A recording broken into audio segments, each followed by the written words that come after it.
Olá, sejam bem-vindos ao programa Espiritismo e Vida. Se você ainda não é inscrito aqui no canal, inscreva-se, deixe o seu like, compartilhe o vídeo. A gente sempre fala da importância de compartilhar o vídeo, porque você ajuda a fazer com que a mensagem espírita alcance um número maior de corações, levando esclarecimento, levando entendimento e consolando as dores, né? Por isso é importante. Hoje eu estou com a companhia aqui de um meu pequeno Thorzinho, que gosta de participar dos estudos, né. Então, nos siga também nas nossas redes sociais, no Instagram. E hoje, aqui no programa Espiritismo e Vida, claro, a gente sempre pede a inspiração do nosso Senhor Jesus Cristo, dos nossos mentores, dos espíritos superiores, para que a gente faça uma boa reflexão. Nós vamos falar do tesouro enferrujado. Pois é, que tesouro será esse, não é? Tem uma passagem lá em Tiago 5,3 que diz assim: o vosso ouro e a vossa prata se enferrujaram. Pois é. Olha, Emmanuel tem uma mensagem no livro Caminho, Verdade e Vida, cujo título dá o tema da nossa reflexão hoje, o tesouro enferrujado. E Emmanuel vai dizer para nós que os sentimentos do homem, nas suas próprias ideias apaixonadas, se dirigidos para o bem, vejam bem, se dirigidos para o bem, produziriam sempre em consequência os mais substanciosos frutos para a obra de Deus. Agora, muitas vezes nós direcionamos, né, a nossa vontade, os nossos sentimentos de forma enganada, não é mesmo? Então, é lamentável realmente quando nós não direcionamos os nossos sentimentos e, consequentemente, os nossos pensamentos e ações para o bem, porque isso significa a nossa deserção diante das leis de Deus. E a gente não pode se esquecer que toda negação do bem começa aqui dentro de nós, na nossa intimidade. Por quê? Porque é o sentimento. A negação do bem começa aqui, naquilo que eu sinto, né? Se eu sinto raiva de alguém, se eu nutro ódio, se eu acolho a tristeza. Por quê? Porque aqui no meu íntimo esse sentimento vai se transformar numa ideia. E essa ideia, inevitavelmente, irá se exteriorizar no campo de ação. Por isso é que nós temos uma necessidade urgente e imperiosa de analisar aquilo que nós temos dentro de nós, as nossas tendências ocultas, porque são elas que criam os nossos hábitos. Então, eu parto para retificar os meus próprios hábitos, compreendendo que os sentimentos que nós temos, aqueles contrários ao bem, eles se desenvolvem em nosso prejuízo, né? E os resultados, gente, muitas vezes são dolorosos. Aliás, né, quando a gente sai do caminho do bem, a gente só encontra dor e sofrimento, né? Olha, quer ver? Quando eu cultivo o hábito, por exemplo, da preguiça, o que que eu estou fazendo? Eu estou sustentando a ignorância. E a ignorância é a mãe da miséria, não é? A malícia, se eu acolho a malícia, eu sou aquela pessoa, né, que tem uma língua de serpente, né, sempre maliciosa, eu gero a crueldade. E a crueldade forma o crime. Quando eu sou aquela pessoa que fica criando, sempre está suspeitando das coisas, né, eu crio a maledicência. E a maledicência chega aonde? Na calúnia. Pois é. É do mesmo modo, funciona para o bem, né. Por quê? Porque a disciplina, por exemplo, ela cria o trabalho preside o progresso. Né? Quando eu cultivo a bondade leva à cooperação, e a cooperação constrói a beneficência. O amor nos inspira a renúncia, e a renúncia que garante a nossa felicidade. Né? Então, vejam, nós mesmos, cada um de nós, levanta hoje com os nossos sentimentos, pensamentos e ações dentro de nós aquelas prisões, aqueles cárceres de sofrimento em que nós nos aprisionamos. Ou nós construímos o caminho com bênçãos, né? Que pavimenta aí a nossa felicidade de amanhã. Emmanuel diz que em quase toda parte desenvolvem-se, ao contrário, impedindo a concretização dos propósitos divinos com respeito à redenção das criaturas. Emmanuel está falando dos sentimentos, né?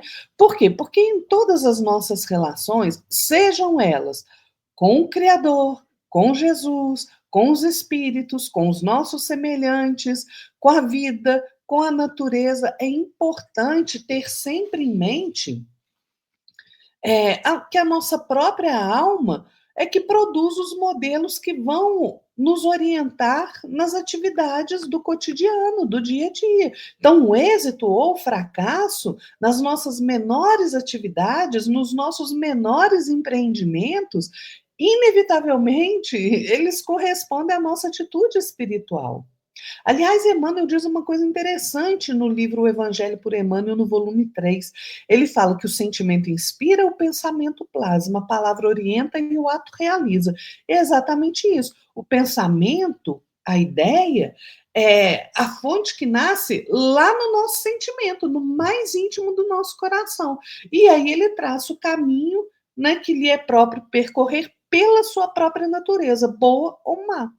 Né? Então, o pensamento ele vibra no alicerce de todas as formas, de todas as experiências da nossa vida, porque ele é a matriz que nós compomos aqui, dentro de nós, na intimidade do nosso ser. E com o pensamento é possível criar infinitas manifestações da nossa individualidade. O sentimento, dessa forma, ele antecede toda e qualquer elaboração de ordem mental. Emmanuel fala que, de forma muito geral, né, a gente vê o amor interpretado somente por aquela emoção transitória dos sentidos materiais. Né? A gente vê muitas vezes a beneficência produzindo perturbação, né? A fé organizando guerras, não é? Quantas guerras a gente viu em nome da fé e quantas barbaridades nós temos visto no mundo, né? Por conta de fé, né? Pois é. Então, é preciso, gente, exercitar realmente o perdão, né? Porque, olha, às vezes o perdão, ele fala daquela dificuldade para a gente se expressar. E a humildade sempre vai nos pedir a admiração dos outros. Então, olha, a razão, ela funciona assim, ela calcula, ela cataloga, ela compara e ela analisa. Mas o sentimento é quem cria, que edifica, que alimenta e que ilumina. A razão é o homem terminando a sua laboriosa etapa na evolução. Mas o sentimento é ali que começa o anjo, nas suas manifestações iniciais no caminho da espiritualidade pura. A razão é o caminho do homem, o sentimento é a luz divina, diz Emmanuel. Né? Por esse motivo, é que quando a gente se propõe a investigar a verdade, nós não podemos, na estrada que a gente percorre, marchar às escuras, né? Porque senão a fé é que ilumina o nosso caminhar, porque senão a gente vai esbarrar na solidão, no desespero. Por isso que é preciso melhorar, gente, sempre, a cada vez mais, a qualidade dos nossos sentimentos, aumentando as nossas aquisições de fraternidade, de entendimento, de simpatia. Né? Agora, para isso, a gente precisa praticar e criar o hábito da vigilância nos nossos sentimentos. Por quê? Nós somos identificados como criaturas humanas pelas irradiações que nós projetamos, pelas correntes de energia dos nossos sentimentos e dos nossos pensamentos.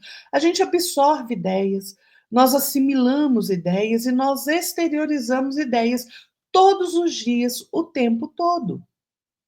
Aliás, no livro Instruções Psicofônicas, né, o espírito Aulus, ele nos alerta sobre a importância da gente observar nas nossas relações de uns com os outros aqueles nossos estados sentimentais.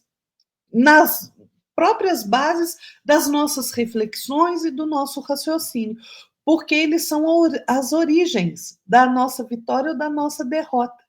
Aqui, onde a gente se encontra, nesse campo de luta, né, que é o bom combate que a gente se encontra.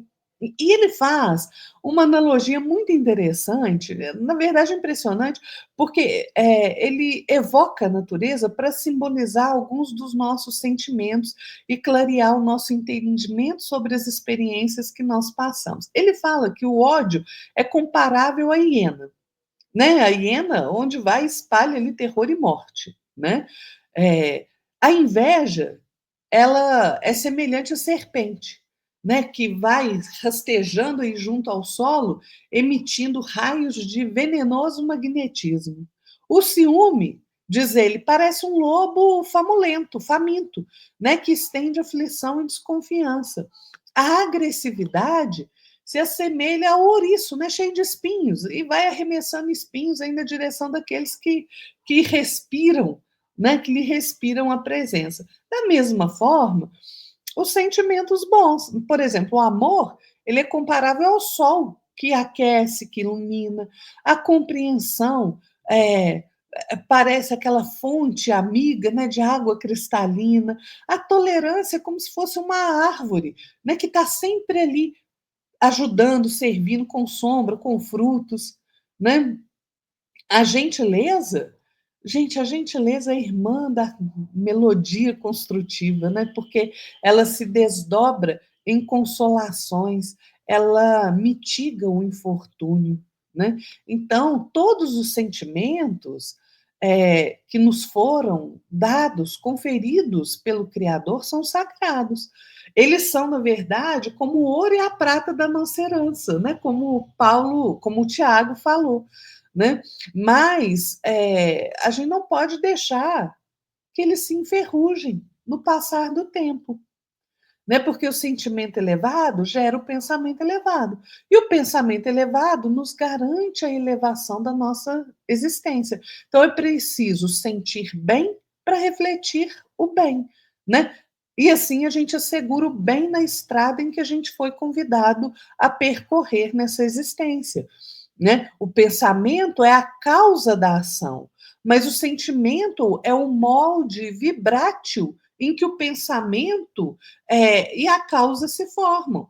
Né? Quando a gente sente, a gente modela a ideia. Quando a gente pensa, a gente cria o destino. Né? Então, gente, é necessário que nós trabalhemos para eliminar a ferrugem que atacou os nossos tesouros do espírito, os nossos melhores sentimentos. Né? Para isso, é indispensável que nós compreendamos no Evangelho a história de renúncia perfeita, de perdão sem obstáculo, que o Cristo nos ensinou. Paulo nos diz da importância de nos renovarmos pelo Espírito no nosso modo de sentir. Está lá em Efésios 4:23. Porque quando a gente renova os nossos sentimentos, né, as mudanças em nós e em nosso entorno são profundas. Né? E é verdade, porque é através do coração, né, ou seja, dos sentimentos, que a gente vai se purificando, se sublimando e purificando a nossa mente. E aí a gente está purificando e sublimando o nosso destino. É através da renovação íntima que a nossa alma progride, né? Progride para uma vida mais elevada. Vejam, antes de Jesus, muitos homens e mulheres morreram na cruz, né?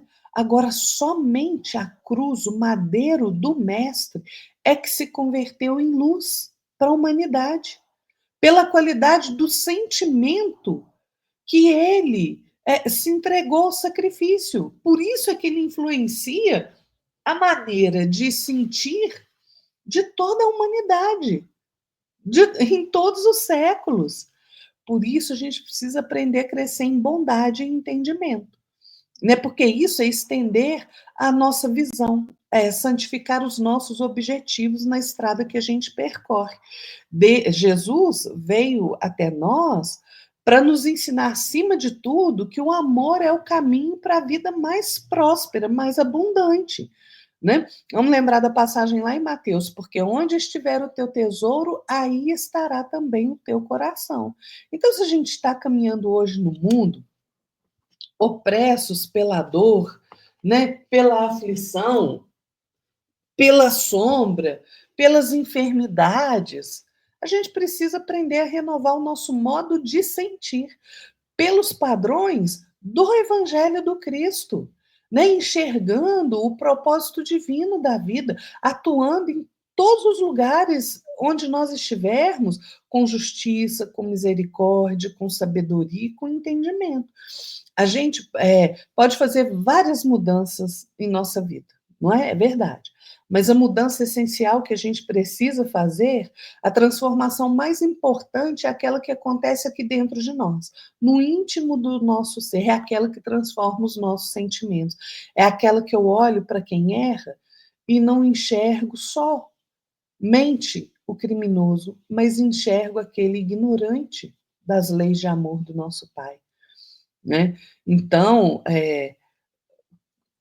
Paulo nos impele à renovação pelo sentimento, à luz do Evangelho do Cristo. Isso equivale a dizer que para nós nos renovarmos em verdade, nós precisamos de Jesus, porque ele é o modelo, né? A gente precisa se renovar, acima de tudo, no sentir nos padrões de Jesus, no pensar, no observar, no ouvir, no ver e no agir com acerto nas tarefas, na realização das atividades que o Cristo nos reservou no modelo dele mesmo. E assim, a gente tira a ferrugem daqueles melhores sentimentos que a gente tem, nos renovando para o bem. Vamos aprender a caminhar no bem, para o bem e pelo bem. É isso aí, gente. Fiquem todos na paz de nosso Senhor Jesus Cristo e até a próxima. Tchau.